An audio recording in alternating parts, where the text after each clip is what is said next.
It recently occurred to me that my generation of Fountain Streeters encompasses a significant portion of the small population of the world that could ever truthfully make the claim, we all live in a yellow submarine. I mean, even the Beatles, originally credited with that timeless lyric, never inhabited a gold-hued submersible. In fact, it's likely the song Yellow Submarine was a product of a drug-induced stupor. I did live in one for a year of my life. For those of you wondering what I'm talking about, and if I myself was in a drug-induced stupor when I wrote this speech, let me explain. In the kindergarten room upstairs, there used to be this giant yellow submarine for kids to climb around on. I imagine it was constructed by a group of crafty parents somewhere along the way, an exciting addition to a regular church classroom. It was awesome. It had ladders and slides, portal windows, moving steering wheels, even a telephone. Appealing displays of blinking lights and switches were nestled in its dark belly. This thing was huge, practically 2 stories tall, stretching the length of one wall. It dominated the room. With my friend Carl, I spent many an hour sneaking around it, playing a game we generically titled Secret Agent. The interior of the submarine became our headquarters, the blinking lights became coded messages, and the rotary telephone, always the coveted item among our peers, was our contact with the outside world, the device that led to capture of countless villains and criminals. To my extreme disappointment, the submarine was removed from the classroom a couple years after I'd graduated kindergarten. Apparently, it was deemed too hazardous and, along with the teeter-totters from my school playground, quietly vanished. It was a shame. Some of the happiest memories of my young life were centered around that submarine. As I grew, I discovered that not everyone had such a thing at their church. Then, I discovered that that was just the first of many differences. What religion is your family, anyway? My friend Lane, in the typical fashion of a second grader, had no reserve in posing such a query. To this day, she'll swear I said, "I don't know," which, though I don't recall, is likely. I decided I should have known better, so eventually I asked my parents and, armed with some new religious liberal jargon, headed to middle school. As it turns out, despite the list of confusing-sounding titles of religious sects most are somewhat accustomed to: Pentecostal, Episcopal, Presbyterian, Congregational. A lot of 12-year-olds will look at you like you're speaking Chinese when you confront them with a word like non-denominational. Though at first I might not have been able to articulate why, I was terribly proud of this place.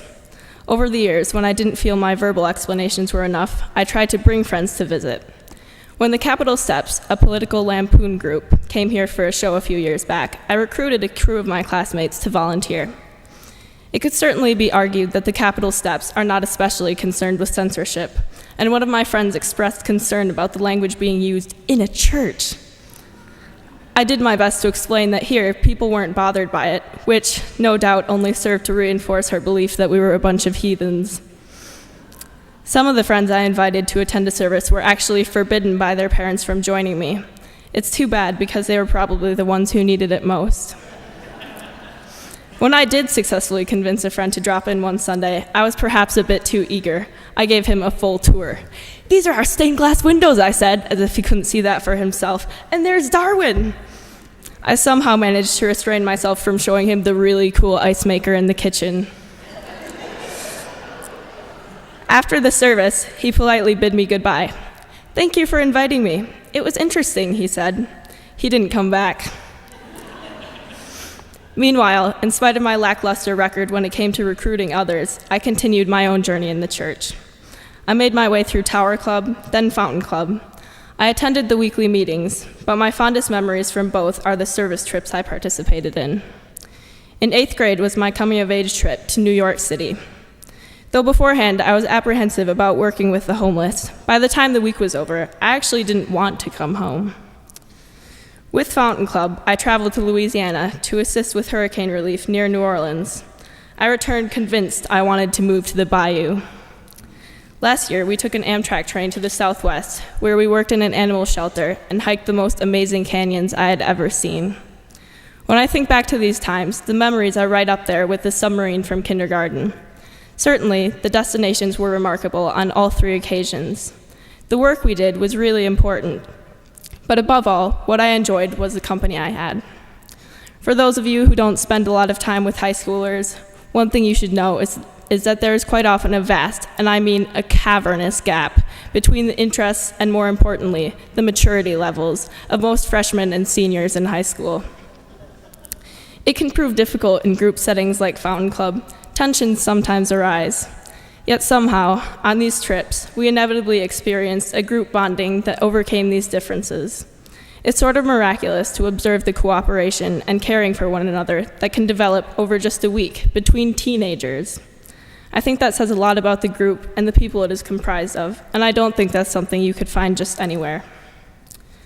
My fondness for the Beatles began at a young age, when my cousin Paul and I established our recording studio in my family room.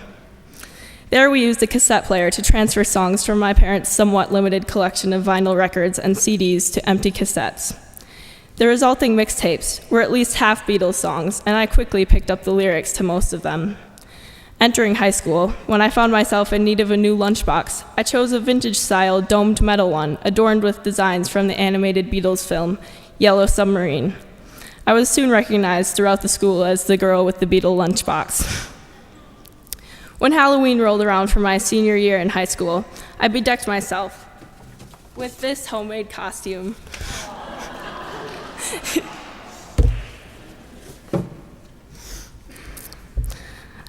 Which I suppose, considering my past, was a fitting closure to this era of my life. I was recently talking with my mom when somehow the subject of the submarine from church came up. I made mention of its terrific size and was somewhat taken aback when she said, "Actually, it was only about 6 feet tall." "What? That's impossible," I said.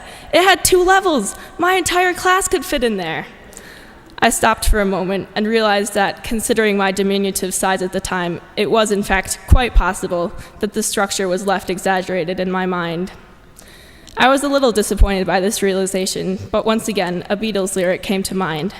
There are places I remember all my life, though some have changed, some have gone, and some remain.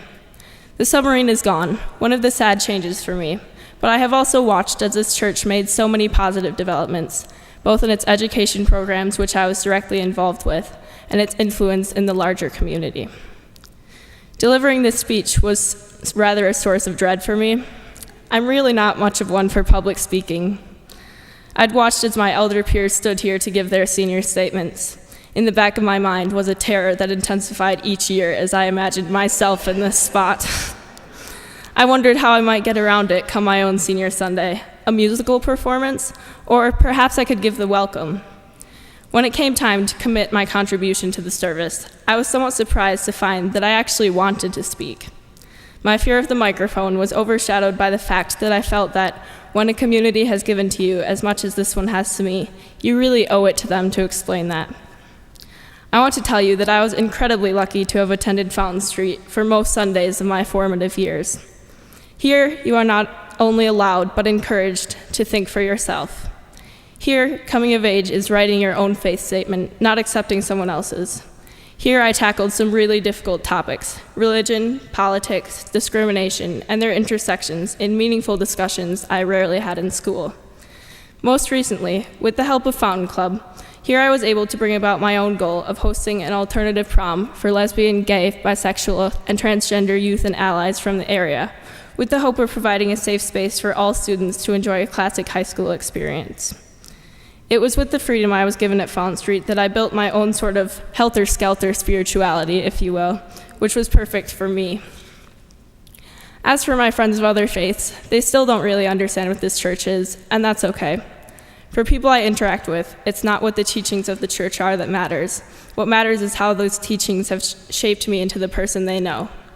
Indeed, this church has played no small part in shaping me into who I am, someone who values diversity, free thought, and above all, unconditional acceptance. Thank you all. It is my sincere hope that this church will be here for many, many decades to come, a refuge for the free-spirited, the confident, and the questioning. I hope it's here for all of you. I hope it's here for 1,000 others like me as they grow into themselves. I hope it's here when I'm 64, because what a joy it was to grow up in this church. What a joy to grow old here. Let it be. Don't you wish you could spend time with these young people? Hearing them, I love you guys.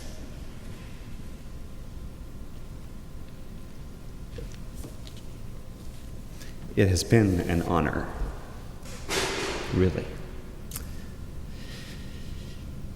You all have taught me and taught those of us whose lives have intersected with yours.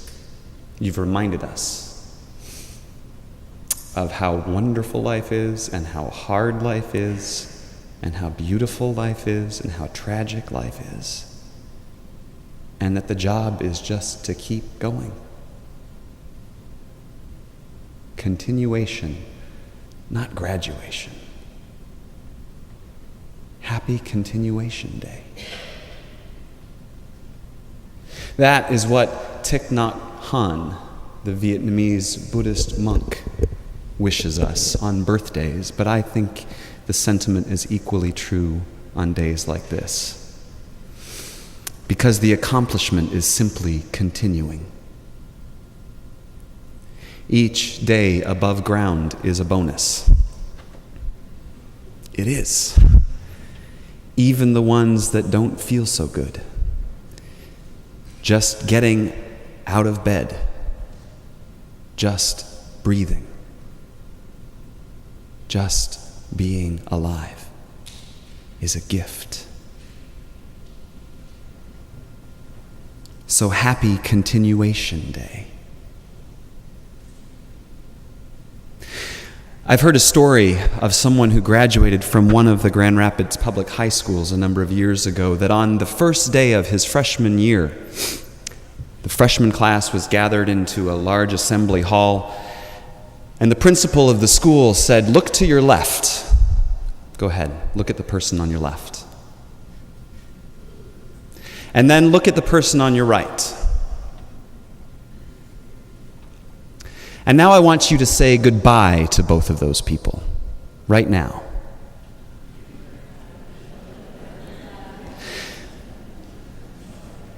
Now, the reason that he did that was because the graduation rate at that high school was 50%.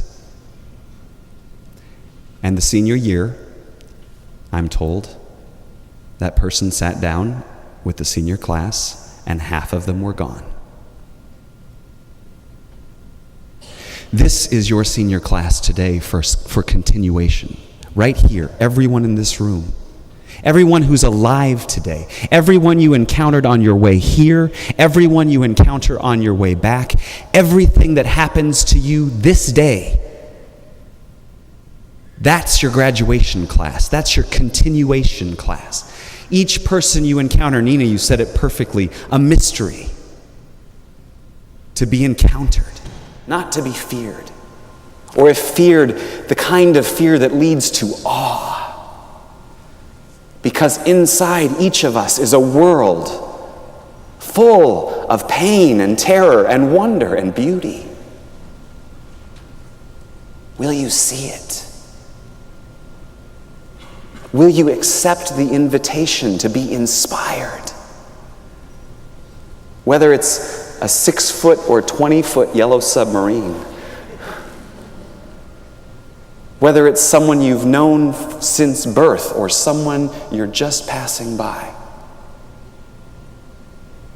The invitation to inspiration will take us into some difficult places, as you've heard. It may be as far away as a desert or a bayou, or it may be as close by as a downtown alley where there's trash and you've never even thought about it.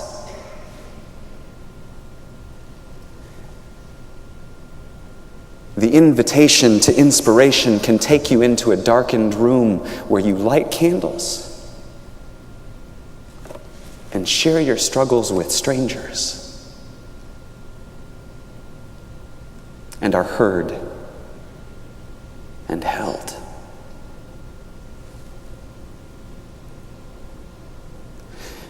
The invitation can take you on an ice run in New York City at the age of 13 on your own, or can get you lost on an island in Lake Michigan, or angry at the ones who are lost.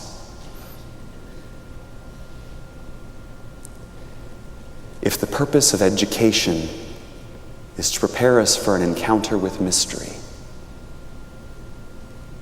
how will you prepare for that encounter today? You have been invited to be inspired. What will your RSVP read?